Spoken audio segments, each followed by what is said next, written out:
Welcome to Donmar TV News Channel. Willie, si Mayor to.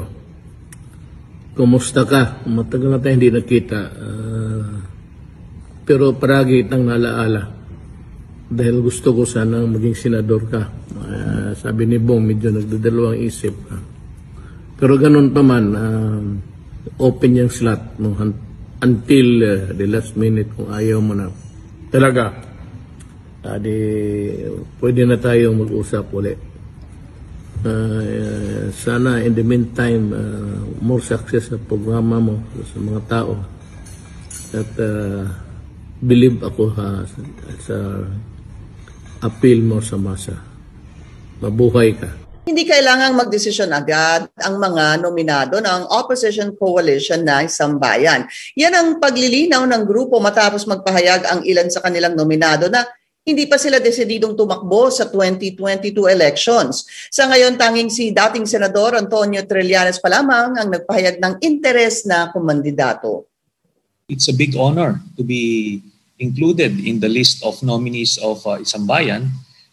This is a broad coalition of different sectors, which we believe is the primary and sole vehicle of the opposition's eventual victory in 2022. And nobody could question the credibility and the personality of the personalities behind Isang Bayan. So it's a huge honor. Pero giit ni Trillanes, handa siyang suportahan ang sino mang magiging standard bearer ng Isang Bayan. We could win if we would unite behind each other and rally behind these elected nominees. So when we subjected ourselves to this process, that's part of it. Even if it doesn't go your way, then ano pa rin, kailangan magiging team player ka. Kabilang si Senator Grace Poe sa mga nominado ng Isang Bayan na nagsabing wala siyang planong tumakbong muli sa pagkapangulo. Dahil kaibigan naman po natin si Senator Grace Poe, very definitive siya about not running for president, but she remains open to run for vice president. So kumbaga hindi ito parang set in stone for her. So she's still weighing up her options, but for vice president only. Para kay Trillanes, mahalaga na maagang magdesisyon at magdeklara ng kanilang intensyong tumakbo ang mga nominado ng Isang Bayan. I believe kung talagang naiintindihan natin na mabigat yung stakes sa 2022 at mabigat yung laban na kinakaharap, edi automatic na mas magpe-prepare ka na mas maaga kasi mas mataas yung bundok na aakyatin mo. You better start climbing, di ba? Kaya hindi ako naniniwala dun sa pakipot politics na ganyan. Kasi parang sinasantabi mo yung importansya nung laban at nung bayan in this case. Kasi survival of our democracy and even our country ang at stake dito. Ngayon sa nakikita mo, sino ang pinakamatinding kalaban ng oposisyon ngayon? Pinakamatinding pambato o pinakamatinding kalaban ng oposisyon? Si Mayor Sara. Si Mayor Sara yan. Dahil kahit ano gawin nila, malakas pa rin naman ng Duterte sa ano. Pero sa inyo, sir, ikaw, bilang teacher ka ng public na eskwelahan ka, ano ang nagawa ni Pangulong Duterte sa inyong mga pangkaraniwan na teacher na pampublic na talagang napakinabangan nyo, sir? Panahon niya, nagtuloy yung salary standardization law. Panahon niya, siguro tatlo-apat na beses na nag-i-increase ang sahod taon-taon, 1,500. Taon-taon ang increase ng mga ordinaryong teacher. Yung ba masama pa ba yung kumpara mo doon sa 500 na increase nung panahon ni Pinoy? Ngayon, sir, magkano ang increase nyo po ngayon sa panahon ni Duterte? 1,500. 1,500. Nung panahon ni Gloria Arroyo, magkano ang increase po ninyo? yung kay Pangulong Arroyo from 9,000 naging 14,000. Halos na doble din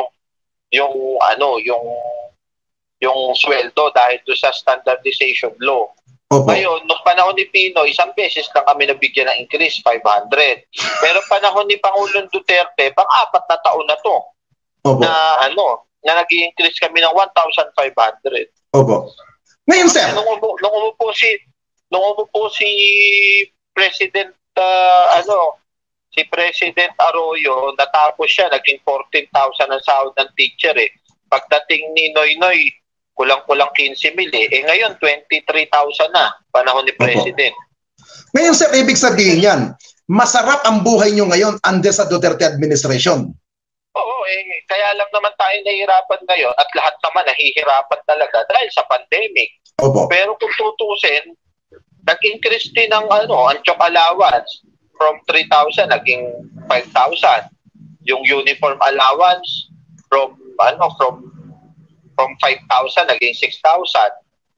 Ganun ang yung mga non-compensated, yung mga wala sa payslip, tumataas naman. Kumpara mo naman nung nakaraang administrasyon sa panahon ngayon ni President President Duterte. Opo. Tapos although mahirap ngayon mag-loan ng teacher, tama lang kasi hindi nababaon sa utang ang mga teacher kasi dati panahon ni Pinoy ang sweldo ng teacher hanggang 3,000 eh.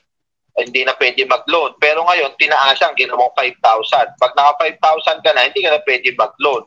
So yung na yun, yung ginawa nilang policy na yun, medyo lumaki ang take-home pay ng teacher. Opo.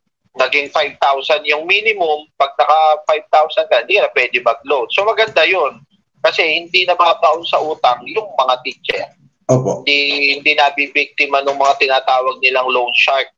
Yung mga nagpapaloan na akala mo hanggang langit ang mga patubo. Opo. Ito pala, sir, may iba tayo. Hindi ba, sir, meron naman party list para sa mga teacher? Yung ACT Teacher Group? Yung grupo ng mga makakaliwa? Hindi naman namin nararamdaman niya. Ang puro welga. Tapos pag may nangyaring maganda, sasabihin, i-credit sa kanila dahil daw sa pakikipaglaban nila yun. Yung standardization law naman, hindi naman sila nakapaglaban niya. Panahon pa ni Arroyo yan, meron na yan.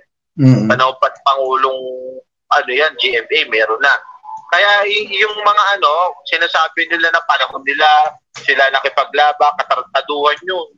Marami mga congressman ang lumaban para doon, hindi lang sila.